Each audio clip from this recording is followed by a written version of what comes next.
Welcome back， 欢迎回来这个频道。那我们今天拍的这一部应该是大恩化修这个系列吧 ？Maybe 我也不知道这个频道的系列到底要怎么定义跟发展啦。那 anyway， 这一支其实是我刚刚弄到一半，我就想说啊，还是把它拍下来好了。为什么？看到标题你也知道了，这个是 Schecter 的每一场。那我们已经拍过，也讲过它的历史了。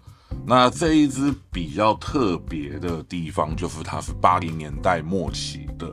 那我想说也好，我们来做一些记录，特别是这支本来只是要修电路，那我是在越猜越觉得哇，这支琴有太多不一样的地方了，觉得好像可以好好的来记录一下吧。那每场 Schecter 我们之前讲过，它早期的时候很多零件并不是什么常态性的商品，很多都是来自他们自己的工坊。那基本上呢，你如果仔细看这个摇座，你就会发现它有这个特色了，有没有？它长得其实完全不像市场上的任何一款摇座，那我就觉得这个很有意义。然后呢，这支琴的序号它在背后的铁牌这边。但很好笑，它是5位数的，所以我们只能定锚它是80年代末期、90年代初期，但它这个序号并没有直接的意义。虽然说它上面写的是86085，就是用直观的角度看，可能是什么1986年的第85把琴。但我后来去查了一下国外的 Reddit 那些讨论区。在这个5位数里面，有可能会出现100XXX，或者是090XXX。那如果按照我们的读法，那他们的琴不就是来自2009年还是2010年的吗？那这样子就不太对了。所以我觉得这个序号它可能是一个流水，那具体是哪一年的，可能还是要写信。那你说有没有可能把整把琴拆掉，然后找到它的年份线索呢？那我们也可以来找找看。因为如果是 Fender 的话，其实基本上就不是太大的问题。那我们先看到这个琴的烤漆真的是非常的漂亮，而且已经收缩了。它是 Polyester 这个烤漆，但是可以看到它已经开始有点透木纹的那种痕迹了。这就是时间的证明，也是为什么我一直都蛮喜欢硬漆琴的原因。然后琴颈满满的鸟眼枫木，非常的漂亮。琴头是非常早期的 Schecter 字样，只有 Schecter， 它并没有写 Schecter Guitar Research 那种字体。好，然后转过来有一个圆圈，上面是 S Music 的字，它是 Santa Monica 的一个乐器行。那我猜找乐器行也可能找不太到具体的年份啦。那 anyway， 我觉得还蛮酷的。可以看到这支琴它有几个 Tom Anderson 时代的痕迹，2个背带扣跟这种大颗磁柱的拾音器，而且非常容易生锈。基本上这种拾音器就是 Tom Anderson 最好的证明。那一直到包含现在的日常 Schecter 也还是留有这种特色。好，那我们先拆护板好了，因为刚刚其实已经拆下来，但我还没有打开。我就是要打开前想到啊，还是来拍片好了，这样子可以水一波。对，今天会想要拍这一部呢，其实跟上一周发生的事情有关，就是我上周都在日本。那我去日本前想说我要带一颗容易携带的行动硬碟，就是要 SSD 的，可以让我存影片。那其实老实讲啦，我在去年有买一条4TB 的 SSD 跟外接盒，但是我看到那个 SSD 现在的行情，我就实在不好意思打开了。我想着哇，这支我现在卖出去可以赚5倍。不对呀，今年不是5倍吗？所以我就还是拿平常的剪片碟把它备份出来清空，然后带去日本，想说在日本就是每天拍的内容可以丢进影碟内。结果好2件事，一个是我在飞机上的时候，我的同行好朋友刘章跟我说啊，不然我们这次来拍1080好了，不要拍4K。哦，好啊。结果转到1080之后，发现我的机卡可以拍10几个小时，对，好吧，算了。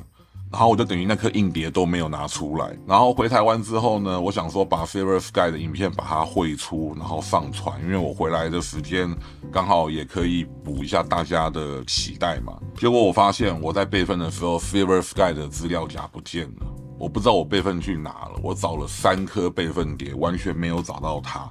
我就在怀疑会不会是中间我在转的过程中不小心误杀了。唉，然后反正就搞得我很失落啦。老实讲，我这一个礼拜完全没有剪片，我一打开 Final Cut Pro X 我就很痛苦。那我想说今天就来拍一部简单欣赏一下一把琴的内容，可能会让我比较愿意，不知道。好啦，抱怨完了，我们来开护板吧。好，这个是为什么我刚刚没有打开的原因，因为它的22个吃的比正常的 Fender 都还深，然后拾音器又比较高，把前段拾音器调到最高，果然拿出来了。这个拾音器真的好高哦。那早年份还有一个方法，就是透过可变电阻跟 Switch 上面的时间标去确定一下这个琴是什么年份的。但很可惜，这个 CRL 它已经没有那个时间标贴纸。然后这个可变电阻呢，它是 500K Audio， 然后这边直接写了这个 CTS 的型号，它并没有年份标。然后接着这个 Push Pull， 它是一个类似 MEC 的那一种零件，我忘记这叫什么牌子了。然后是一个蛮高档的 Push Pull， 然后上面也没有任何的标。对，你在这边看到我们已经拆开了，因为这段是补录的。但这3条线呢，其实是在我们打开之前就已经被剪断的，这也是为什么这颗痛钮除了表面上看起来啷啷的之外，然后它也没有任何功能的原因，因为它是被剪掉的。我们再讲回来，这个电路它有什么特异功能？为什么需要 push pull？ 因为一般看到 push pull 会想到的是双线圈才会需要嘛。那讲白一点，这个拾音器是双线圈，真的不愧是 Tom Anderson 设计的东西。它的外表看起来没有传统堆叠式双线圈，中间会有一个分层，就是堆叠嘛，所以它会分上面线圈跟下面线圈。它外表看起来就是一块铜片，然后当做屏蔽缠绕在这边，然后什么都没有分。总之在这边可以看到它的线圈有2个头，然后这边一个屁股。对，我一般不会讲说屁股是接地，因为其实拾音器可以倒过来接。简单的说，它有2个线圈跟一个屁股，然后只要接地就可以形成一个通路。那更简单的说，它在这边可以看到，这边有2个，这边有2个，这边有2个，对不对？所以呢，它在这边 switch 的部分，它就做了，这是一组线圈，这个是一组线圈，然后透过 push pull 去控制你要用哪一组线圈发出声音。我不太确定它这样子的概念是不是基于 coil tap， 但是因为我之前有帮一位朋友修过不少 Tom Anderson， 所以我大概知道。这个可能就是 Tom Anderson 的所谓的被动式 boost 的其中一个概念，就是呢，他平常关的时候，它是用正常单线圈的圈数去运作的，然后你一拉起来，它的圈数就变多，就会变成所谓的出力变大的感觉。好，然后Jack槽的部分呢，可以看到它挖的是一个很微妙的超宽口，对，它超级宽，可是它还超级长，所以看起来就觉得，怎么好像。对，它其实就是等比放大，并没有特别变宽。也是啦 ，Fender 看太久了，就是会有这种问题。万物都要拿 Fender 的标准来看。好，那我们先把电路先简单的卸下来。好，护板下来之后，我们才可以更轻松的看看这个琴的电路丝，非常的干净漂亮。可以看到这个琴原本是粉红色的，而且是一个蛮可口的金属粉，其实蛮不错的呢，这让我有点新启发。毕竟修 Pink 真的这几年太常见了。然后屏蔽器弄得超漂亮，这个超漂亮绝对是因为它的边缘挖的真的很干净，那个刀很锐利，几乎不会有那种模棱两可的痕迹，超喜欢。然后屏蔽器其实涂的蛮均匀的，真的是很漂亮，这种手工琴的感觉就是非常好，好到不行。然后摇座我们也把它弄下来，因为我要稍微帮它清一下，然后顺便看要怎么拿出来啊！天啊，那个都已经烂掉了。如果可以的话，我还是帮它换掉啦。所以我们来处理一下摇座。我其实蛮惊讶的是，它的螺丝头的氧化物居然是绿色的。难道它整只螺丝是黄铜吗？就是你想，它其他的螺丝都已经锈烂成这种黑的了，然后它居然是绿的，超级微妙，耶！这个摇座很轻，轻到有点不知所措。然后我们把内壳也拆下来吧。也就是老实讲，琴主只是想要来修电路了。那我是有跟他讲说，我们可以把琴也稍微翻新一下，因为我是看到那个摇座实在有点恐惧。那再来就是看 Nick 打开能不能得到这个琴的任何一点资讯。那如果没有的话就算了，就当做顺便帮他处理一下 fret 吧。好，这个是那个年代真的喜欢用这种塑胶板。用现在的显学来讲，就是会觉得这个塑胶板会影响声音的传导啦。那我觉得原本就有的话，我是不会去动它。那从这边可以看得出来，这个琴是 H8D。那打开之后呢，除了可能有琴的资讯之外，就是可以确定这个琴它是怎么拼的，跟它用了什么木头。那我们先猜那个，OK， 那个蛮松的，哇，更多鸟眼。然后烤漆用的定位孔在这个位置，小弗洛从屁股开的。好，转过来，好吧，内壳没有任何资讯，这边也没有任何资讯，但看得出来是 H8D， 然后应该是2拼，除非它这边在左右各1拼，不然一般这边这样子分裂的话就是2拼啦。我相信 Schecter 的每一场应该不至于会用到4拼5拼吧，这样也太过分了。好，那我们可以确定这个琴没有任何年份的资讯了，这个是蛮可惜的。我们先来简单的清理一下吧。一样 ，DMI Guitar Clean， 推。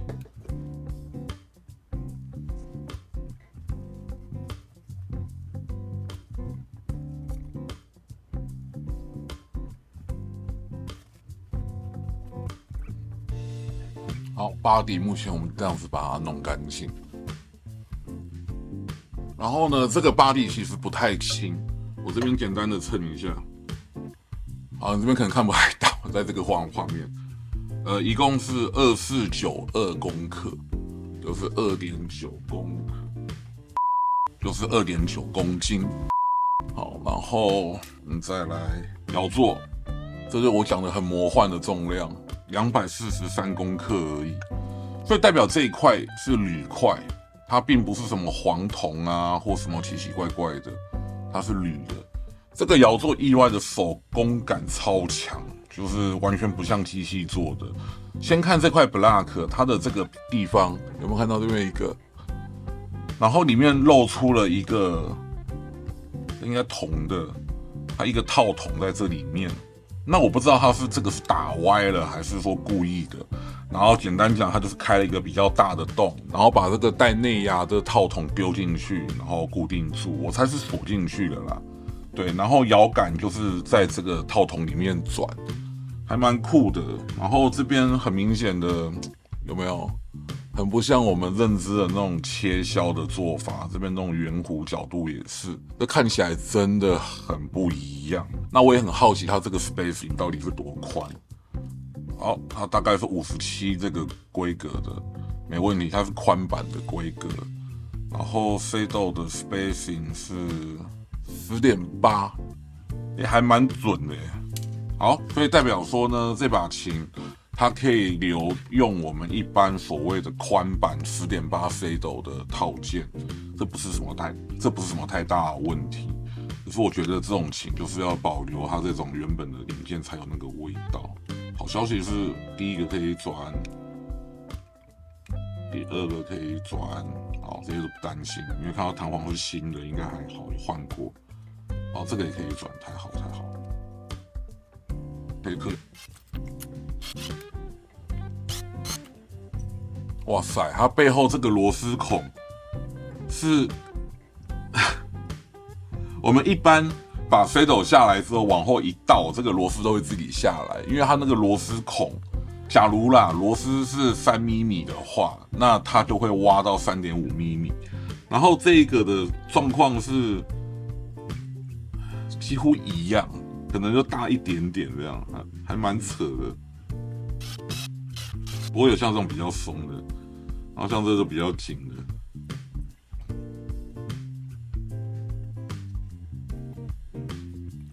更轻了，超级轻。没有可以看到，我们现在把这个底板拆下来之后，可以看到这边，它这个套筒很明显的就在这个位置。然后，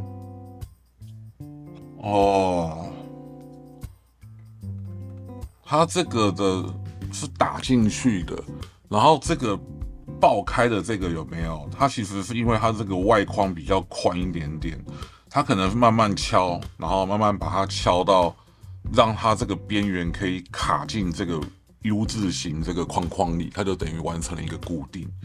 所以理论上，我只要从这边把它一直往上推，把它推离这个框框的位置，那基本上这个套筒就会掉下来了。所以它这个不是什么钻歪造成的 V 开口，而是真的就是为了要固定里面这个套筒而存在的。对，然后这个底板超漂亮，真的是铝的，规格是38，整个宽度是74。其实这个算蛮大的，就是用现在的 Fender 来看也是，你包含了它这个厚度也是完整的13，两面都是，蛮炫的耶这个摇座，我好想收藏哦。对，身为一个摇座收藏狂，这个我好想要。好啦，那这支琴我们可能就先拆到这边，我们也不复原了。我觉得大恩化修就是我有兴趣把维修过程拍给你们看的再拍吧。因为这一支其实也不外乎就跟之前一样，就是把这些飞斗螺丝想办法弄下来，然后摇座洗干净，螺丝换新，电路换新，可能应该就这样子。那如果待会我过程有拍照片的话，我们就放在这一段结尾吧。那收尾，其实基本上我到今天以前我都不太想要拍片了，我已经1个多礼拜没有开这台相机了，因为 Silver Sky 那部影片根本就剪完了，然后那个内容我觉得是讲的真的很好，你叫我再讲第2遍，我讲不太出来。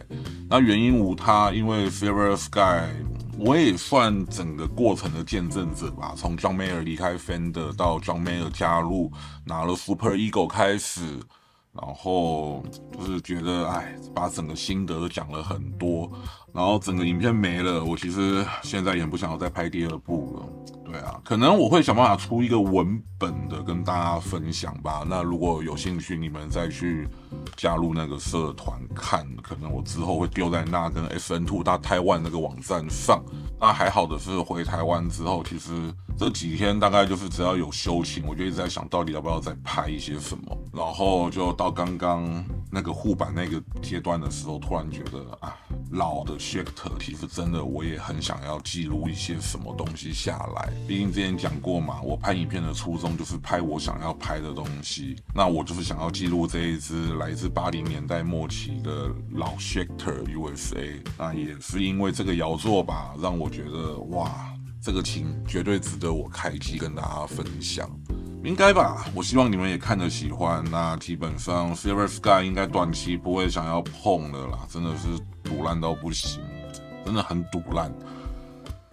但算了，就这样子吧。然后这阵子会把之前有拍一部讲 Jackson 历史的也弄好，那也是跟你们分享。应该暂时就是这样子啦，因为下礼拜是农历新年嘛。那应该都是拍疯狂的维修，大概拍了10几台，蛮扯的。